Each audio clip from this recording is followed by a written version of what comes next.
أعوذ بالله من الشيطان الرجيم.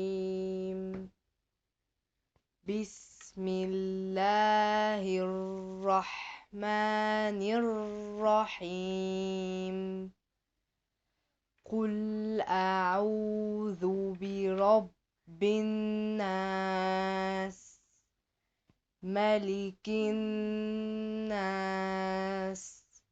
إله الناس،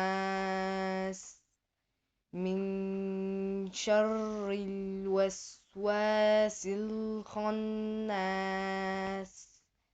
الذي يوسوس في صدور الناس من الجنة والناس.